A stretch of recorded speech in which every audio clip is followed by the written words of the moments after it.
तो भाई आज हम पढ़ते हैं अपने हिंदी में एक टॉपिक है कक्षा 3 का विराम चिन्ह। क्या है भाई?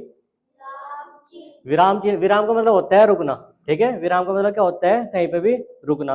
और चिन्ह मतलब कोई निशान, मतलब जब हम वाक्यों में तो कुछ समय के लिए रुकते हैं।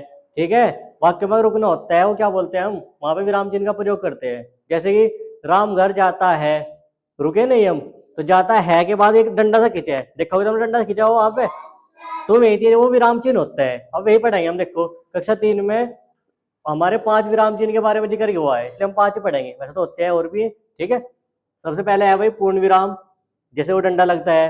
दूसरा है अल्प विराम, लिखा मैंने यहाँ पे, प्रश्नवाचक लिखा, विस्मय सूचक लिखा और योजक चिन्ह लिखा। ठीक है, तो अब इसके बारे में मैं अलग अलग बताता हूँ। ठीक है, विराम चिन्ह का बता दिया मैंने। विराम चिन्ह क्या होता है कि वाक्य में जो रुकने के लिए प्रयोग किया जाता है जिन चिन्हों को, उन्हें क्या बोलते हैं? विराम चिन्ह बोलते हैं। ठीक, सबसे पहले विराम चिन्ह है पूर्ण विराम,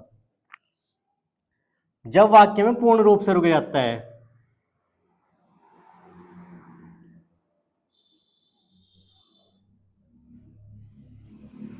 जब वाक्य में पूर्ण रूप से रुक जाता है तो हम वहां पे पूर्ण विराम का प्रयोग करते हैं अभी। जैसे कि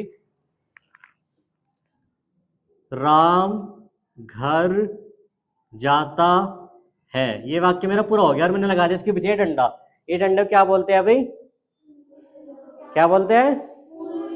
पूर्ण विराम। ठीक, तो अब मैं बोलूंगा जैसे कि मैं स्कूल से घर गया, हो गया वाक्य पूरे। तो गया के बाद क्या लगेगा? क्या लगेगा? पूर्ण विराम, डंडा लगाओ। ठीक है, दूसरा है भाई हमारा अल्प विराम। अल्प का मतलब होता है कम समय के लिए। ठीक है, जब वाक्य में हम बहुत कम समय के लिए रुकते हैं तो वहां पे अल्प विराम का प्रयोग करते हैं। जैसे कि राम श्याम और मीरा तीनों दोस्त है। तीनों दोस्त है। देखो वाक्य पूरा होगा तो मैंने पूर्ण विराम लगाया यहाँ पे, तो पर यहाँ पे जो लगाया कोमा, इसे क्या बोलते हैं हम? अल्प विराम। क्या बोलते हैं इसको? यहाँ पे देखो राम श्याम, ऐसा तो नहीं बोला राम श्याम, राम श्याम और मीरा, रुके ना थोड़ी देर से के लिए, राम श्याम रुके। अगर यहाँ पे ये ना होता तो क्या करते? राम श्याम और मीरा तीनों दोस्त हैं। जल्दी से बोल लेना, रुके तो नहीं, पर इसलिए क्या आता है यहाँ पे रुकना जरूरी था, तो इसलिए हमने क्या लगाया यहाँ पे? अल्प विराम। बहुत कम समय के लिए रुके इसलिए क्या यहाँ पे लगा है हमारा अल्प विराम। आया समझ में दूसरे वाला भी? अब तीसरा है हमारा प्रश्नवाचक। मैंने बताया था प्रश्नवाचक चिन्ह कहाँ पे लगते हैं? जब वाक्यों में कब, क्यों, कैसे, कहाँ, ठीक है, आदि शब्दों का प्रयोग होता है, वहां पर प्रश्नवाचक चिन्ह लगता है। ये वाक्यों के बीच में भी आ जाते हैं और वाक्य के शुरू में भी आ जाते हैं।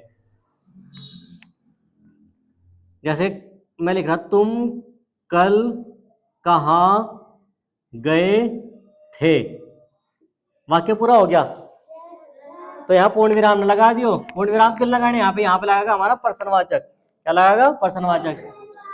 कोई बता सकता है क्यों लगा प्रश्नवाचक इसमें? क्योंकि ये एक सवाल पूछा गया था और इसमें देखो क्या प्रयोग हो रहा, बीच में कहाँ शब्द का प्रयोग हो रहा नहीं, कहाँ शब्द का प्रयोग, तो यानी कि सवाल पूछा गया। जब भी कहीं पे सवाल पूछा जाता है तो बाद में लगता है हमेशा। ठीक, जैसे इसके दे रहा है एक और एग्जाम्पल, क्या तुम कल नहाओगे? प्रश्न पूछा गया भाई अभी, तो हमने यहाँ क्या लगा दिया? यहाँ पे प्रश्नवाचक चिन्ह लगा दिया। पर इसमें शुरू में था देखो यो क्या, तो ये जो शब्द है ना प्रश्नवाचक शब्द है, वाक्य के बीच में भी आ सकते हैं और शुरू में भी आ सकते हैं। आया समझ में? जब भी सवाल, भाई ध्यान रखना आपको, जब भी सवाल पूछे जाए तो वाक्य के अंत में प्रश्नवाचक चिन्ह लगेगा। ये नहीं कि वाक्य पूरा हो गया तो आप ये लगा दो पूर्ण विराम। ठीक है, प्रश्नवाचक चिन्ह लगेगा। अब नंबर 4 है विस्मय सूचक। ये वहां पे लगता है जब किसी खुशी की बात हो, दुख की बात हो, ठीक है, आश्चर्य है, तो वहां पे लगता है विस्मय सूचक। जैसे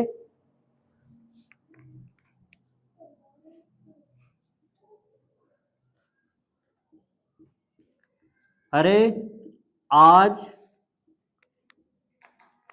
भारत मैच जीत गया, मैच जीत गया।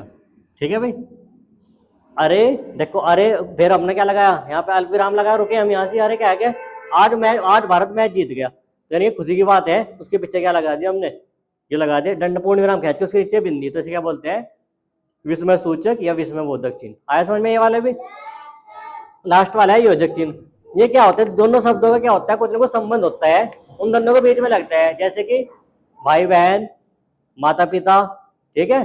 जो विलोम शब्द नहीं पढ़ते तुम, विलोम शब्दों के बीच में ये लगा है, भाई बहन माता पिता होगी, तो इनके बीच में लगता है। जो दोनों शब्दों का आपस में क्या होता है भाई, संबंध होता है कुछ ना कुछ। जैसे भाई बहन के बीच में लगे, देखो ये लग रहा है ना, ये इसे बोलते हैं योजक चिन्ह, मतलब दोनों को जोड़ रहा है, आपस में क्या कर रहा है, जोड़ रहा है, ठीक। माता पिता हो गए भाई, माता पिता, ठीक है। तो ये वाला होगा। तो ये हमारा विराम चिन्ह था भाई, कक्षा 3 में 5 विराम चिन्हों का प्रयोग था, ये मैंने बताया आपको। आया समझ में सभी के? और एक चीज और, अगर विराम चिन्ह उल्टे लग जाए ना कहीं पे, तो उस वाक्य का अर्थ भी बदल जा। वाक्य का अर्थ कैसे बदले? जैसे कि रोको मत जाने दो, और एक ये हो गया भाई रोको मत जाने दो।